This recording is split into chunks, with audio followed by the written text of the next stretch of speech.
உறவுகள் அனைவருக்கும் அன்பான வணக்கங்க. இங்கே ஒரு வழியாக ஒரு மாதத்துக்குள்ளே, அதாவது ஒரு வாரத்துக்குள்ளே 10 லட்சம் கொடுத்துட்றாங்க. அது நகை இருந்துச்சு கொடுத்துட்டாங்க. அடுத்தடுத்து என்ன பண்ணலான்னு வேகமாக உழைக்க ஆரம்பிக்கிறாங்க.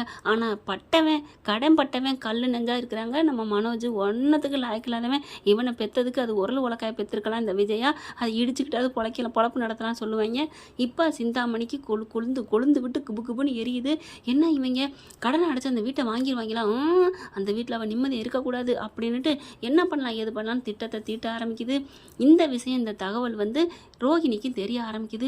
என்ன ஆண்டி சொல்றீங்க? ஆமாம்மா, கடை இவ்வளவு வாங்கியிருக்காங்க, நான் சும்மா விடுவேனா என்ன? உன்னை அந்த வீட்டில் வாழ விட மாட்டேன்னு சொன்னாங்கல்ல, அதனால நான் அவங்க வீட்டில் வாழ விடுவேனா என்ன அப்படிங்கிறாங்க. பார்க்குது ரோகிணி. சரிங்க ஆண்டி, நீங்கள் பண்ணதான் கரெக்டு அப்படின்னு சொல்லிட்டு சந்தோஷமா இருக்கு ஆண்டி, சந்தோஷமா இருக்கு ஆண்டி. அவங்க நடுத்தருவில் நிற்கணும், அந்த மீனா நடுத்தருக்கு போகணும், அதுதான் எனக்கு ஆசை அப்படின்னு சொல்லிட்டு ரொம்ப ஹாப்பி ஆகிட்டு வெளியில் என்ன பண்ணுது, அடி பாவி ஏன் வீட்டை வாங்க பார்க்குறியா? என்னதான் இருந்தாலும் அது ஏன் புருஷன் விடுடி, நான் மனோஜோட தான் வாழுவேங்கிறது ஆண்டவன் எழுதி வச்சிருக்கேன். அப்படி இல்லை அந்த வீட்டை உனக்கு நான் விடுவேனா? இருக்கட்டும் அப்படின்னு சொல்லிட்டு நேராக வீட்டுக்கு வருது. ரோகிணியை பார்த்தோன்னே எல்லாம் எகுறுது. ஏய், இங்கே எதுக்குடி வந்த? உன்னால தான் நான் இவ்வளோ கஷ்டப்பட்டுட்டு இருக்கேன் அப்படின்னு விஜயா கத்த. மனோஜும் பார்க்குறாங்க. ஏய், எதுக்கு இங்கே வந்த? இங்கே பாரு மனோஜ், நான் ஏன் வந்தேன் எதுக்கு வந்தேன்னு சொல்கிறத கேளு, புரிஞ்சுட்டு பேசு அப்படிங்கிறாங்க. அண்ணாமலை ஏன்பா நீ அதான் கோர்ட்டுக்கு போயாச்சுல அப்படி சொல்ல. என்ன கோர்ட்டுக்கு போயாச்சுன்னா எனக்கு என்ன மாதம் 20,000 கொடுக்க போறீங்களா? ஒரு மாதம் முடிஞ்சிருச்சு, கொடுக்கவே இல்லையே. அப்போ அதை தானே கேட்டு வந்திருக்க. கண்டிப்பாக நாங்கள் தர்றோம், இன்னும் 2 நாளில் தர்றோம், நீ வீட்டை காலி பண்ணிட்டு போடி, இங்கே நிற்காதடி அப்படின்னு சொல்ல. இங்கே பாருங்க ஆண்டி, நான் நினச்சிருந்தா என்ன வேணாலும் பண்ணியிருக்கலாம். இப்போவும் நான் உங்களை நான் கட்டாயப்படுத்தவே இல்லை. எனக்கு வீடு பார்த்தும் கொடுக்கல, 25,000 ஒரு மாதம் ஆச்சு, அதுவும் கொடுக்கல. நான் விட்டு கொடுத்து தானே இருக்கேன். நான் உங்களை பற்றி எனக்கு எதுவுமே கொடுக்கல, நான் கோர்ட்டில் கம்ப்ளைண்ட் நான் கொடுத்தேன். அப்படி இருக்கல ஏன் ஆண்டி என்னை விரட்டுறீங்க அப்படின்னு சொல்லல. முத்துக்கும் கொஞ்சம் புரியுது அப்படின்னு நிற்கிறாரு. சரி, இப்போ எதுக்கு வந்திருக்க அதை சொல்லு அப்படின்னு சொல்ல. நான் முக்கியமானது ஒன்று சொல்லிட்டு போக தான் வந்தேன் அப்படிங்கிறாங்க. என்ன பண்ணி முக்கியமானது சொல்ல போகிற அப்படின்னு மனோஜ் எகிற. சும்மா இரு அப்படின்னு சொல்லி அடக்குறாங்க. விஜயா இருந்துட்டு மனோஜை, என்னடி சொல்ல வந்த? இங்கே பாருங்க, சிந்தாமணி பத்திரத்தை வச்சுக்கிட்டு உங்ககிட்ட ஆட்டம் காட்டுது கரெக்டா அப்படி சொல்ல. எல்லாம் உனக்கும் தெரியும் போல இருக்கு, அப்போ நீ இதில் கூட்டா? இங்கே பாருங்க, எனக்கு அதெல்லாம் தெரியாது, இப்போ தான் எனக்கு தெரியும், தெரிஞ்சதுனால தான் இப்போ உங்ககிட்ட பேசுகிறேன் அப்படின்னு சொல்லிட்டு. சரி, இப்போ என்ன பண்ணணுங்கிற? அந்த பத்திரத்தை உங்ககிட்ட கொண்டு வந்து கொடுக்குறது என்னோட பொறுப்பு. என்ன சொல்கிறீங்க? நிஜமா ரோகிணி கொண்டாந்துருவியா அப்படின்னு சோடா பட்டி வேகமா மனோஜ் வர. ஏ எங்கே போகிற அப்படின்னு சொல்லிட்டு அப்படியே இழுக்குது விஜயா. எப்படி நீ எப்படி அந்த பத்திரத்தை கொடுப்ப அப்படின்னு சொல்ல. அது எப்படியோ நான் கொண்டாந்து கொடுக்கவா? கொடுத்தா வாங்கிக்கிறீங்களா? நான் வாங்கிக்கிறேன், கொண்டா ரோகிணி அப்படின்னு மனோஜ் ஓவரா கத்துறாருங்க. அவ்வளோ சந்தோஷமா, ஆஹா இதை வச்சே இவங்க கூட ஒன்றும் சேர்ந்துடலாம் போலக்கே அப்படின்னு ரோகிணி மனசுக்குள்ள திட்டுது. ஆனால் மற்றது யாருமே எல்லாம் பார்க்குறாங்க.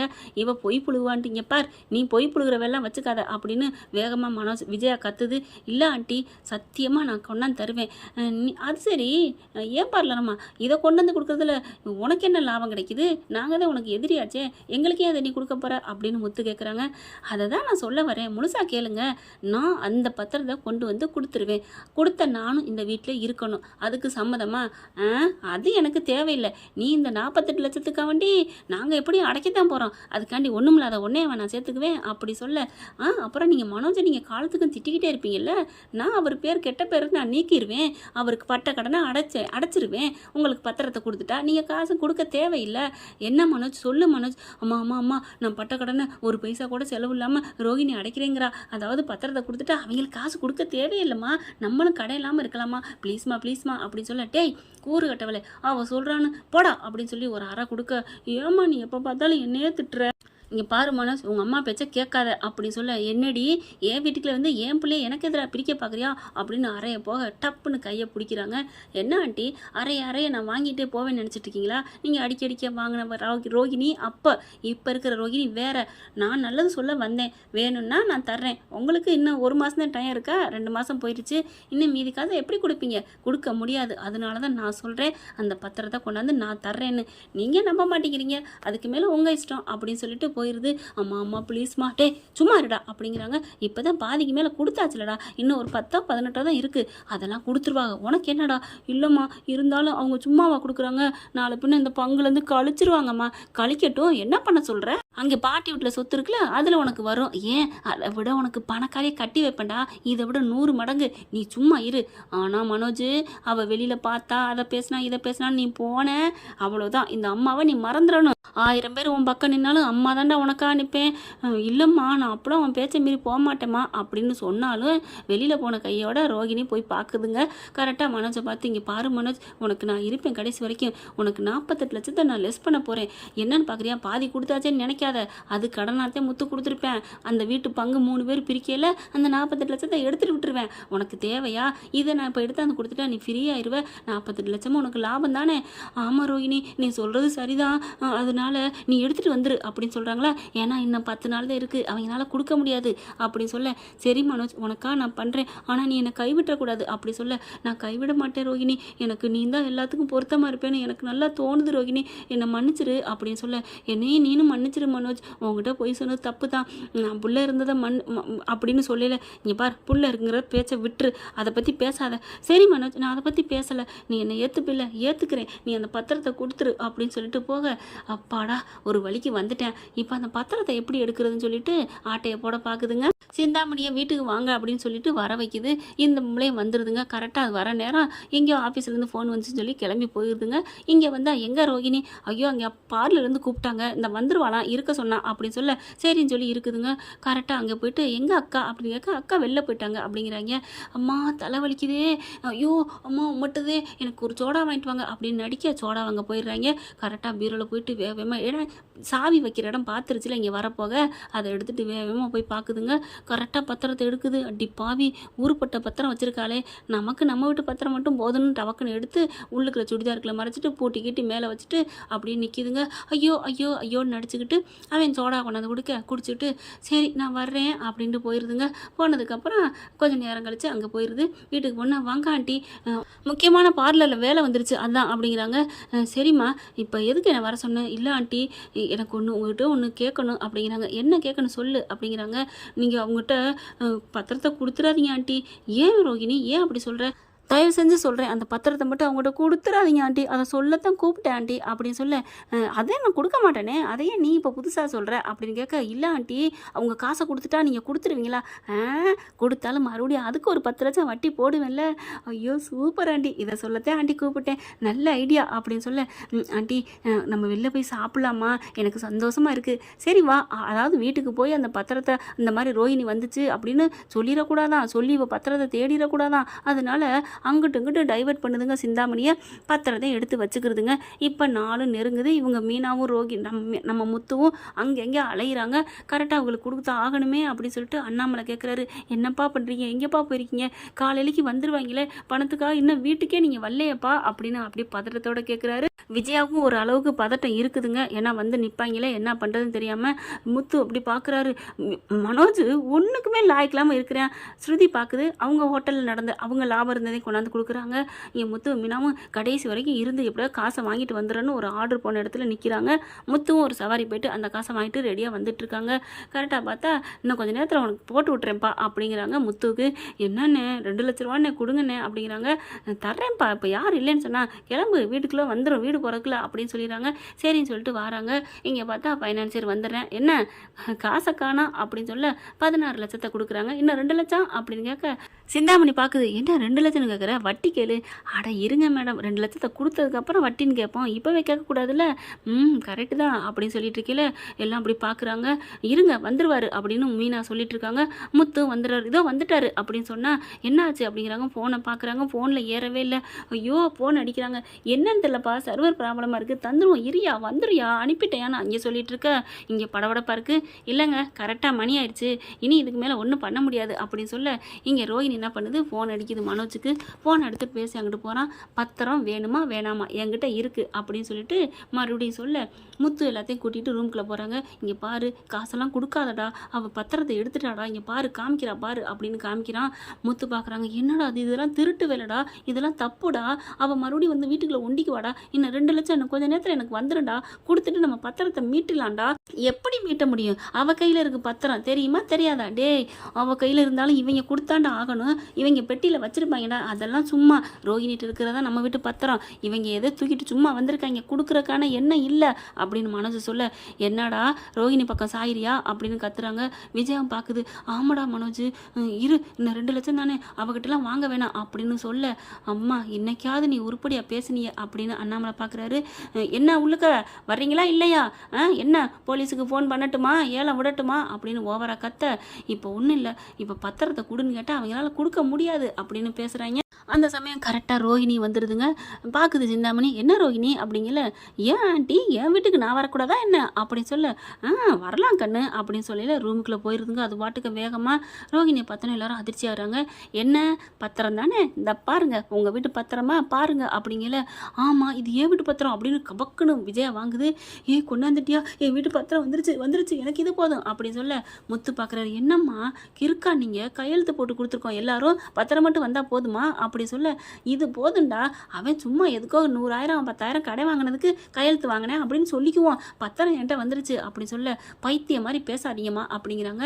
ரோஹிணி என்ன பண்ணுறாங்க, மனோஜ் நான் பத்திரத்தை கொடுத்துட்டேன் சொன்ன மாதிரி என்னை ஏற்றுக்குவியா, இவன் ஒருத்தி கிடக்கிறதெல்லாம் கிடக்கட்டுன்னு முத்து மீனாவும் செம்ம காண்டாகிறாங்க.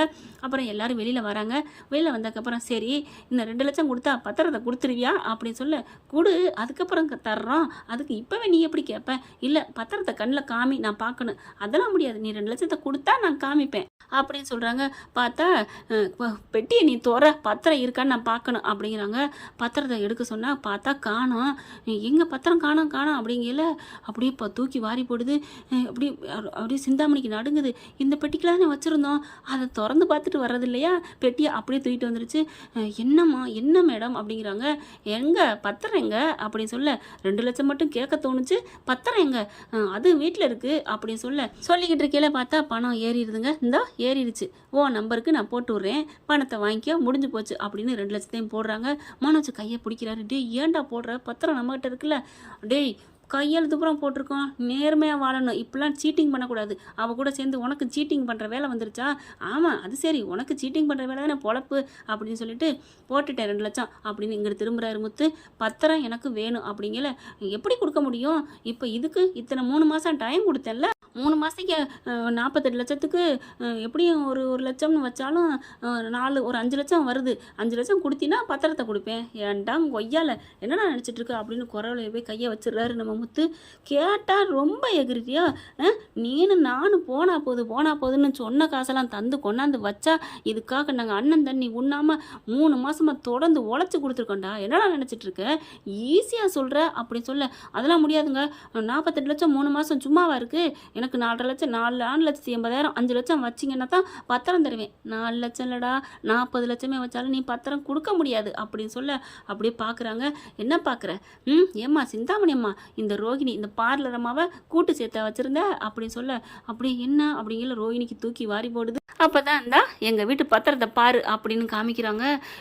இது எப்படி ஓன்ட்ட வந்துச்சு அப்படின்னு சொல்ல, இதான் உன் வீட்டில் இருந்தால் எடுத்தாந்து கொடுத்துச்சு அப்படின்னு பார்லரை போட்டு விட்டுறாரு நம்ம முத்து.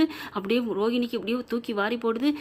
நன்றி கட்டவனே இப்படி போட்டு கொடுத்துட்டானே அப்படிங்கிற மாதிரி. இங்கே பாரு நன்றி கட்டவன், நீ நினைக்கிறதெல்லாம் தப்பு, வேஸ்ட்டு, ஏன்னா நாங்கள் 48 லட்சத்தை கொடுத்துட்டு வாங்க போகிறோம், அதனால நீ கொண்டாந்து கொடுத்தேங்கிறதுனால ஒன்றும் முடியாது அப்படின்னு சொல்ல, அப்படியே பார்க்குறாங்க. பத்திரத்தை அப்படியே அவங்க கையில் கொடுக்குறாங்க. இந்தா நீயே வச்சுக்க அப்படின்னு கொடுக்க, வேகமாக சிந்தாமணி வாங்குது. நாங்கள் கையெழுத்து போட்டதெல்லாம் எங்கே அப்படிங்கல, அவர் இன்னொரு ஃபைலில் வச்சுருக்காரு அந்த ஃபைனான்சியர்.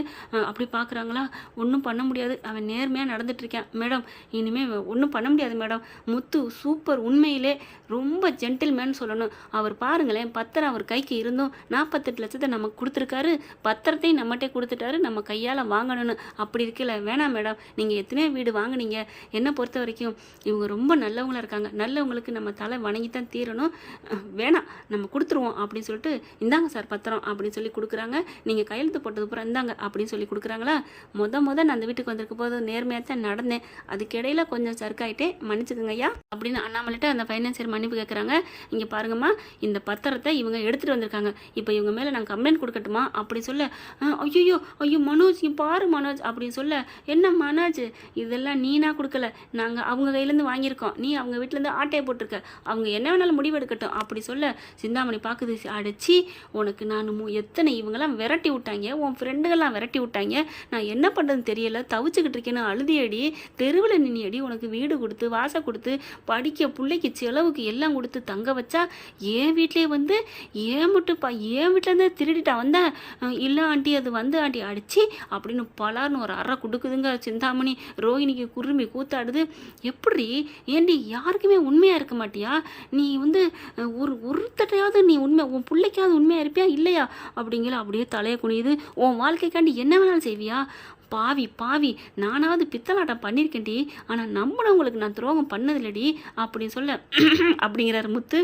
அதாவது எங்கள் அம்மா உன்னை நம்பிச்சே, நீ என்ன பண்ண அப்படிங்கிற மாதிரி நம்பினாலும் அவங்க பணம் காசு பேராசைப்பட்டாங்கல்ல, அதை நான் யூஸ் பண்ணிக்க பார்த்தேன். அதுவும் மீனா மேல உள்ள கோபத்தில் பண்ணேன். ஆனால் நீ உனக்கு நான் நல்லது தானடி பண்ணேன், ஏண்டி இப்படி பண்ண அப்படிங்கிற. ஆண்டி அது வந்து ஆண்டி அடிச்சு ஆண்டியாவது போண்டியாவது அப்படின்னு சொல்லிட்டு, மனோஜ் இவளோடலாம் நீ வாழ நினச்ச, உன் வாழ்க்கையை வீணுடா, இவன் நல்லவன் நான் நினைக்கிற. சும்மா மனோஜ்னு சொல்கிறது நீ கேன கிரிக்கேன்னு எழுதி ஒட்டியிருக்கு. அது இவளுக்கு நல்லா தெரியுது. உன்ன மாதிரி ஒருத்தர் கிரிக்கனை இருந்தாதே இவ இஷ்டப்பிராரம் வாழலான்னு இவன் நினைக்கிறா. அதனால தான் உன்னையவே தொத்திக்கிட்டு இருக்கா. நான் மறுபடியும் சொல்கிறேன், நான் ஒரு கேடி தான், நான் இல்லைங்கள. ஆனால் என்னையெல்லாம் தூக்கி சாப்பிட்ருவா. என்கிட்டே கண்ணில் வெண்ணெய் விட்டுட்டு என்ன பண்ணிட்டு வந்திருக்கா அப்படின்னு போலீஸுக்கு கால் பண்ணுறாங்க. வேணாண்டிங்கிறாங்க ஃபைனான்சியர். இது முடியாதுமா, உண்மையாக இருந்தால் என்னைக்கும் ஜெயிக்கலாம். அதுக்கு உதாரணம் தான் இந்த முத்து மீனாவும். ஒன்றை மாதிரி ஆளுக்கு அப்படிங்கிற போலீஸ் வந்துடுது. என் வீட்டில் வந்து தேடிட்டு வந்திருக்கா அந்த பத்திரத்தை அப்படின்னு கம்ப்ளைண்ட் கொடுக்குறாங்க. மனோஜுங்கிற மனோஜ் திரும்பிக்கிறாரு. என்ன பண்ணுறது, நீ போலியாக தானே பண்ணியிருக்கிற. ஏன் மனோஜ், நான் உனக்காக தானே பத்திரம் எடுத்துகிட்டு வந்தேன் அப்படின்னு சொல்ல, பத்திரம் எடுத்துகிட்டு வந்து என் கைக்கா வந்துச்சு, அவங்க கைக்கு தானே போணுச்சு அப்படிங்கிறாங்க. இப்போ நீ என்னை மாட்டி விட்றாதம்மா, கடைசியில் என்னையும் சேர்த்து போட்டு விட்ருவாங்க. முத்து என்ன பண்ணுறாரு, பரவாயில்லடா இப்போது உனக்கு புத்தி வந்துச்சே, நீனு ஏதாவது பேசுன ஓ மேலேயும் கொடுத்துருவாங்க கம்ப்ளைண்ட். ஐயோ முத்து அதெல்லாம் வேணாம் அப்படிங்கிறாங்க.